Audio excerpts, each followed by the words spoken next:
नमस्ते बच्चों, मिशन बुनियाद की मैथ्स वर्कशीट संख्याओं से खेल में आपका स्वागत है। तो चलिए आज के प्रश्नों को देखते हैं। पहला प्रश्न दिया गया है, चित्रों की संख्या को गिनें और लिखें। तो हमें इन चित्रों को गिनना है और बताना है कि इसमें कितने चित्र हमें दिए हुए हैं। जैसे कि 1, 2, 3, 4, 5। तो यहाँ हम लिख देंगे 5। अगला है 1, 2, 3। आगे हम देखेंगे, यहाँ पे दिया हुआ है 1, 2, 3, 4।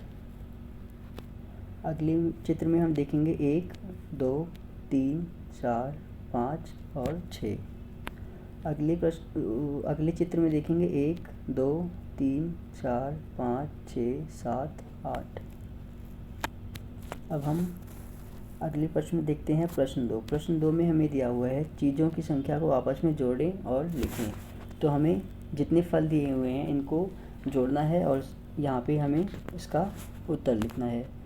तो हम पहले चित्र में गिनते हैं 1, 2, 3, 4, 5, 6, 7।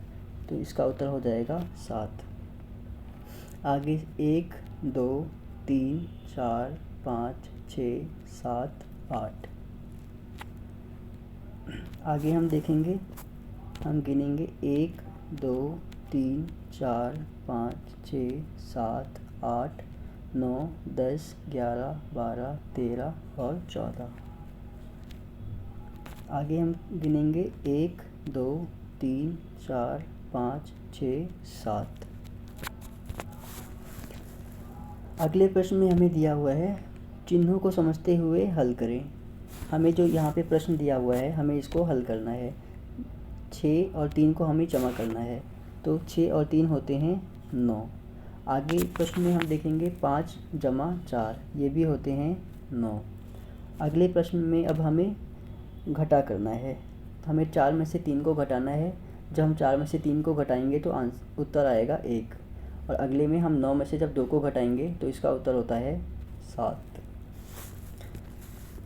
प्रश्न 4 में हमें दिया हुआ है, अपने दोस्तों से बातचीत करें और पता करें, अपने घर के नज़दीकी वाली दुकान कितने कदम पर है। तो ये आपको यहाँ पे लिखना है कि आपके घर से दुकान तक कितनी दूरी पर, कितने कदम पे है। यहाँ पे उसका उत्तर लिखना है। आगे है, 5 लीटर के एक कुकर में लगभग कितने किलोग्राम चावल पकाए जा सकते हैं। इसका उत्तर यहाँ लिखना है। अगला प्रश्न है, कक्षा में लगे बोर्ड की लंबाई आपके हाथ से लगभग कितने हाथ होगी। तो अपने हाथ से आपके क्लास में जो बोर्ड लगा हुआ है उसको नापना है। उसके बाद फिर इसका उत्तर यहाँ लिखना है। अब आगे हम प्रश्न 5 देखेंगे। रिहान के पास 4 खिलौने थे, उसमें से 3 खिलौने उसने रिया को दे दिए। बताएं अब उसके पास कितने खिलौने हैं। तो रिहान के पास पहले 4 खिलौने थे, उसमें से 3 खिलौने उसने रिया को दे दिए। तो हम 4 में से 3 घटा देंगे और उत्तर आएगा 1। इसका मतलब अब रिहान के पास 1 खिलौना बचा है। अगला प्रश्न है, एक कक्षा में 5 लड़के और 3 लड़कियां बैठी हैं। बताएं कक्षा में कितने विद्यार्थी बैठे हैं। तो कक्षा में लड़के हैं 5 और लड़कियां हैं 3। तो इन दोनों नंबर्स को हम जमा कर देंगे और इसका उत्तर होगा 8। इसका मतलब कक्षा में कुल 8 विद्यार्थी हैं। मैं आशा करता हूँ कि आपने आज की क्लास एंजॉय करी होगी। अगर आपने एंजॉय करी तो इस वीडियो को लाइक और शेयर करें और सीखने के लिए इस चैनल को सब्सक्राइब भी कर लें। धन्यवाद।